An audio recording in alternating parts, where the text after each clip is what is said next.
Hey, alors je me risque à une vidéo malgré mon état de fatigue et de maladie avancée.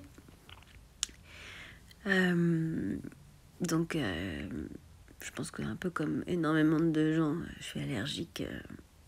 Je l'étais pas avant, mais avec le réchauffement climatique, je suis devenue allergique au printemps. Enfin, je simplifie, mais c'est un peu ça. Et plus avec la fatigue des dates qui s'enchaînent, avec la fatigue aussi, du cyberharcèlement. D'ailleurs, ça fera très plaisir aux cyberharceleurs masculinistes de me voir malade, parce que c'est vraiment ce qu'il y a de pire sur cette planète. C'est vraiment des moins que rien. Et pour vous... Enfin, voilà, une réflexion suite à des échanges que j'ai eus avec des proches. En fait, quand une personne va pas bien, que ce soit physique ou moral,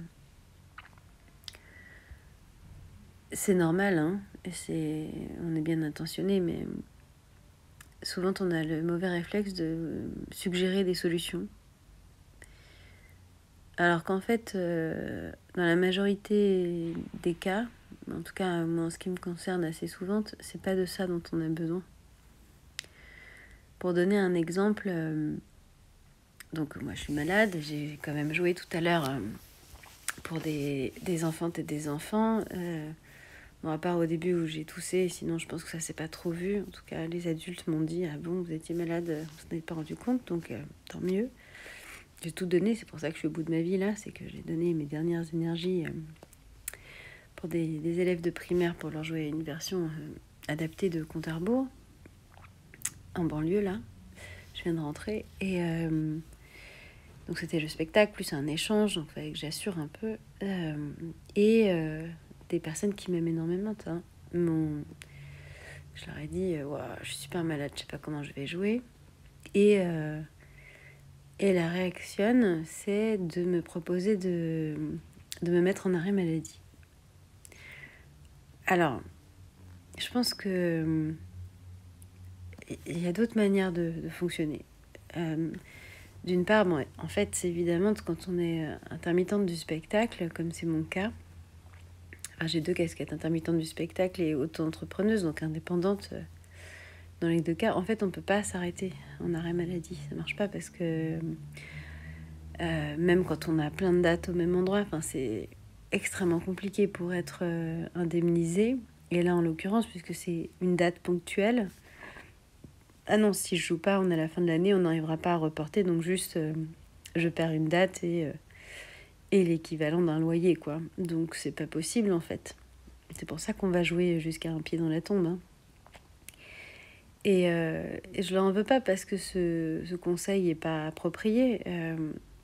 Je leur en veux pas d'ailleurs, du tout. Je sais bien que l'idée c'est d'aider, mais peut-être que même quand on n'est pas au courant, une façon de le tourner, c'est peut-être de dire je sais pas si c'est possible pour toi dans ton travail de t'arrêter. En tout cas, si ça l'est, tu as le droit de t'y autoriser. Voilà, quelque chose comme ça, comme formulation, plutôt que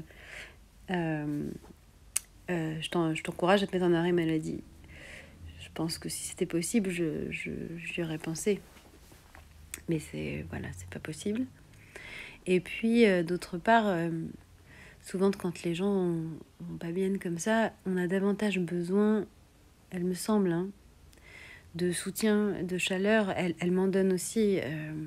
Ces personnes que j'aime aussi énormément, c'est pas la question, mais voilà, j'en profitais, quoi. Je pense que ce dont on a besoin dans ces cas-là, c'est plus qu'on nous rappelle qu'on est précieuse, que ça a du sens ce qu'on fait, qu'on nous encourage, qu'on nous dise voilà, courage, tiens bonne, oui c'est difficile ce que tu fais, tu vas t'en sortir, t'as raison de la faire parce que voilà à quoi ça sert, n'oublie pas, voilà qu'on nous rappelle la signification de ce qu'on fait, notre valeur à nous, à chacune, et qu'on reconnaisse la difficulté de ce qu'on traverse et qu'on nous donne des forces là-dedans. effectivement, si je comprends ce truc de je veux aider. Mais en fait, quelque part, c'est auto-centré. C'est un réflexe que j'ai aussi, hein, par ailleurs. Mais en fait, ça s'adresse égoïstement à notre propre impuissance. Mais si la personne, elle va pas bien, c'est qu'elle est elle-même impuissante, en fait. Donc, c'est normal de ressentir un sentiment d'impuissance. Mais lorsqu'on est tourné vers l'autre, bah, on peut le mettre de côté, en fait. Et se dire... Et en plus, par ailleurs, on n'est pas impuissante. Parce que, par contre, ça aide tout ce que je viens de lister avant. À la limite, ce qu'on peut faire, une fois qu'on a d'abord d'éprouver de l'empathie, de la soutienne, encore une fois, remettre du sens dans ce qu'elle se passe et tout ça, dire qu'est-ce que je peux faire pour t'aider? Est-ce qu'il y a quelque chose que je puisse faire pour t'aider? Posez cette question-là si vous êtes prêt à aider, sinon il ne faut pas la poser. Hein. C'est que des déceptions derrière. Mais voilà. Donc encore une fois, je dis ça sans vouloir à personne. Alors, du tout. Je suis à 10 000 de ça. Et au contraire, avec toute ma reconnaissance pour toutes celles qui m'envoient des paroles chaleureuses et aussi toutes celles qui essayent de trouver des solutions, juste... voilà, je me suis dit que ça pouvait servir à d'autres. Je me souviens quand mon fils est parti. Je veux dire, est décédé. Je pense que la chose qui a vraiment pas aidé, c'est les gens qui étaient à côté de la plaque, qui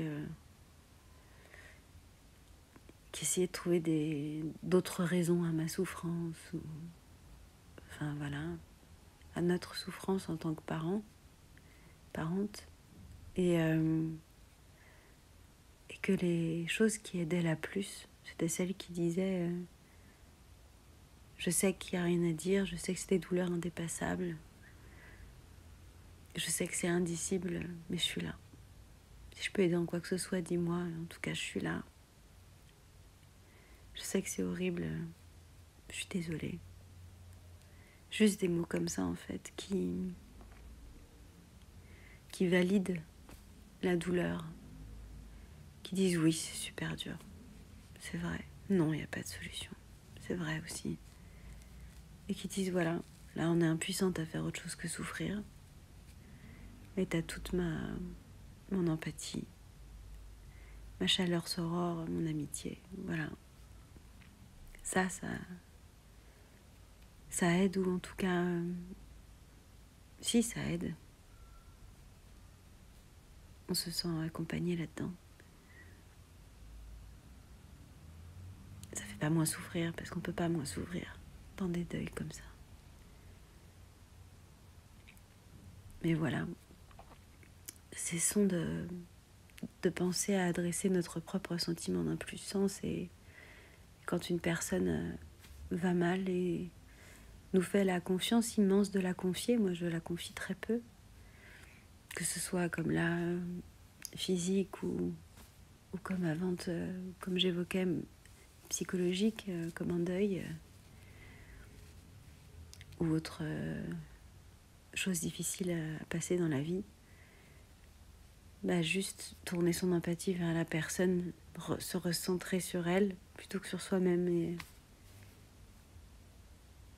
des fois juste acter qu'il n'y a pas de solution et que c'est vraiment balèze ce que la personne elle affronte, bah, c'est déjà immense. Je sais pas si ça vous parle aussi, si c'est comme ça que vous fonctionnez, ou si vous au contraire vous avez besoin uniquement qu'on vous donne des solutions. Et c'est vrai que moi je sais que là je me suis dit mais j'aurais pensé toute seule si je pouvais m'arrêter, à mon avis. Enfin voilà, je sais pas. On est toutes et tous différentes et différents dans la façon qu'on a besoin d'être aidé, hein, j'imagine. Mais je me suis dit que peut-être ça allait parler à plusieurs. C'est déjà un grand risque, hein, de me montrer pas que super forte et super en forme en permanence, vu le cyberharcèlement autour. Mais je tente. Sororité à toutes et soutienne. On est là, on est ensemble. Et courage dans tout ce que vous affrontez.